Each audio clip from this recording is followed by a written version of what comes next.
الإدارة الصيفية بجلب الكأس الإفريقية إلى مدينة غرداية تضامنا مع سكانها بسبب ما عاشوا من مشاكل في المدة الأخيرة. يتوفي الآن بوعده وتجلب هذه الكأس الإفريقية لهذه المدينة. ديزون بريسك 170 مليون.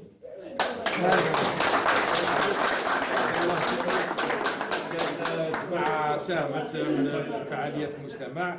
المهم هذه عربون صداقه واخوه ووفاء من كل ولايه غردايه وفعالياتها واعيانها وشبابها وكذا وكل مكوناتها لفريق ولايه غردايه، لان احنا رانا نسالوا في وفاق الجزائر.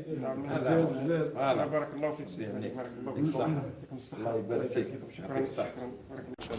وصل ابو رحمه هذا من اداره شباب الرياضه. صح هذا بطل. وسيتواتي. هذه يا سيدي العميد. جبنا هذيك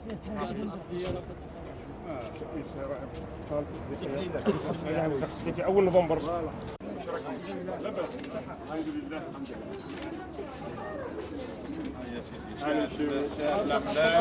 مكتوبة جامعة مكتوبة جامعة غرداية تشرفت باستضافة فريق ستيف وكذلك الكأس التي حازت عليها مؤخرا. طبعا هذا شرف عظيم وشرف كبير جدا لجامعة غرداية، وتعتبر أول جامعة في الجزائر تزورها الكأس التي هي أمامنا. إذا نحن مسرورون جدا، طلبة، عمال، أساتذة، موظفين وكامل أهل مدينة غرداية. وهذا الكأس يعني من وراءها هذا الفريق جاءت في وقت حساس جدا ووقت يعني ملائم، حيث أن مدينة غرداية تشهد هذه المدة الأخيرة يعني نوع من الطمأنينة ونوع من الارتياح بين الأهالي. ونشكر جميع القائمين على فريق وفاق ستيف أنهم اختاروا مدينة غرداية كأول مدينة ربما لهذه الجولة وللم شمل أهل هذه المدينة. وبالمناسبة أشكر السيد الوالي اللي قام بدور جبار في يعني جلب هذا الكأس إلى مدينة غرداية. أنه لو كانت عندنا المعلومة يعني قبل هذا الوقت كانت تكون الهدية أكثر من الشيء اللي راح نديروه اليوم. هذا هي، وإن شاء الله تلحقكم الهدية تاع الجامعة الرسمية. مي احنا مش راح نفوتوا هذه الفرصة. كاين شهادة تكريم باسم الأسرة الجامعية لجامعة غرداية، أساتذة إداريين وطلبة يتشرف مدير الجامعة الأستاذ حياة محمد بتقديم هذه الشهادة التكريمية لفريق رياضي وفاق ستيف إدارة مديرين ورياضيين بمناسبة تشريف الألوان الوطنية وإخراجه للكأس الأفريقي لرابطة أبطال أفريقيا الموسم الرياضي 2014. متمني له مزيد من النجاحات في مستقبله الكروي. غرداية في الخميس 27 نوفمبر 2014.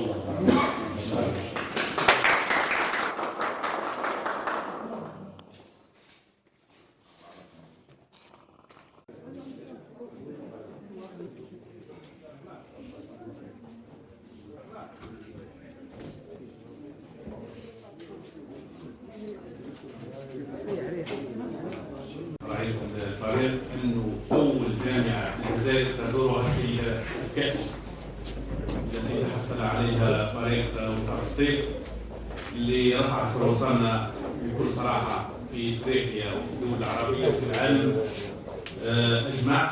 وهذا شرف اولا، وثانيا ليس بجديد على وفاق ستيف.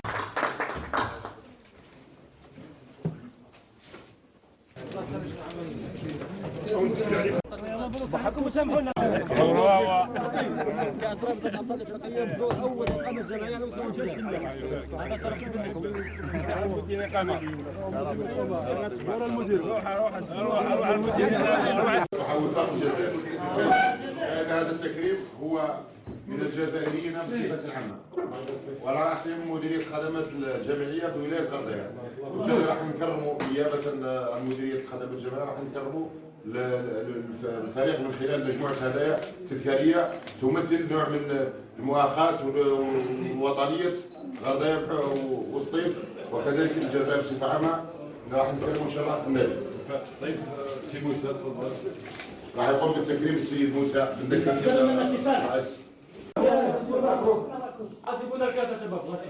نعمل المؤازرة حتى وإن كانت معنوية. ونعطي الكلمة إلى السيد مدير الخدمات لكي يعني يكمل هذا التكريم. نشكر السيد وفاق الصيف على هذه الاساليب ديزون فافوريزي جاو عندنا الاولين، نقول لهم شكرا شكرا شكرا.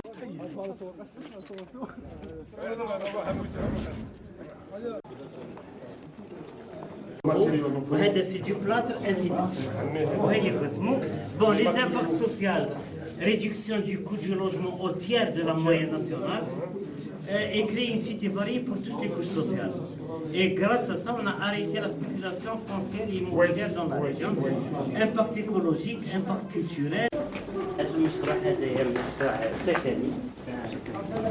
سكني.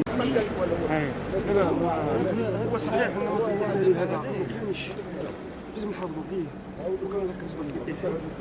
خرجكم ديالك لماذا؟ لأن إن شاء الله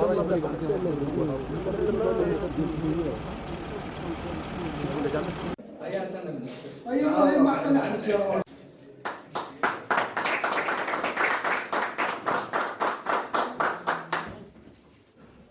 هنا لمدينة غرداية وجلب لكم الكأس بالضامن معكم بعد ما الأحداث التي عشتوها في المدة الأخيرة. واش تقول على الزيارة هذه؟ والله احنا بدنا نشكروا كل الطاقم اللي وفدوا الله يرحمه إلى ولاية غرداية، وكما صرحت البارح هو هذه كأس الإفريقية اللي تحصل عليها فريق وفاق سطيف وأصبح وفاق الجزائر.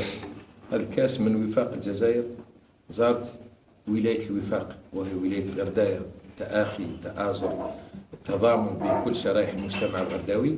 ونظن بأن الكأس راهي صالت وجالت في كل ربوع أحياء سهل ميزار، من مقر الولاية إلى الإذاعة إلى مقر المجلس الشعبي الولائي، المجتمع المدني اللي جاء البارح قضى صور مع الكأس ومع الطاقم اللي وفدوا فريق وفاق سطيف، وكذلك الأحياء من ثنية المخزن إلى بني يزقن إلى الجامعة، ومن بعد العشية يروحوا لبن غنم. كل هذا ينم على يعني السمعة اللي عنده الوفاق سطيف في ولاية غرداية وفي كل ربوع الوطن. ونتمنى إن شاء الله زيارة كأس وفاق سطيف ترجع بالوفاق والأخوة والتفاهم بين كل شرائح المجتمع الغرداوي إن شاء الله، وتؤثر إيجابا على تسريع وتيرة يعني الرياضة في ولاية غرداية اللي معروفة في عدة رياضات، ولكن سحابة الصيف اللي فات عليها خلاتها يعني تفكر في أشياء أخرى والرياضة بقات جانبا. سمعنا باللي كنت لاعب سابق وتحمل رقم 9، حدثنا شوي على المشوار تاعك. لاعب سابق يعني أنا ما طفلش لاعب يعني أنا كنت أرض برك، ما كنتش بروفيسيونيل. كنت في الليسي، كنت في بالرشيق، ومن بعد طلعت للعاصمة المدرسة الوطنية إدارة. كنا في الفريق كنا نلعبوا مع جماعة بن عكنون كذا، وفي سنة 80 تحصلنا على كأس المدرسة الوطنية. خرجنا 3 فاصل سنين مع كنا نعيطوا له فونتازيا كلوب اف سي سميناها، وضد فريق يقولوا له زويت رويت. خرجنا 3-2 ملي 3 بيت ماركت لهم 2 بلاطات، واحدة من هنايا واحدة من هنا.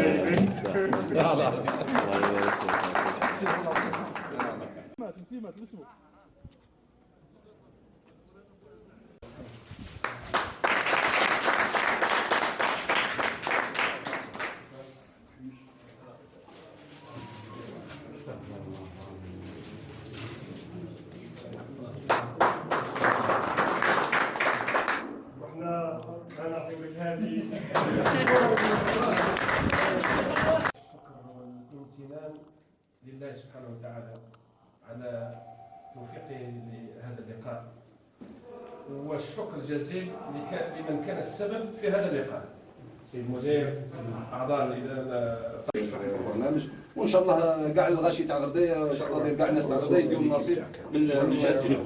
وبارك الله فيك.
هذا يعني هدية رمزية للمحبة ويعني كما قال الشباب يعني ربي هو اللي عارف. شكرا للتكريم.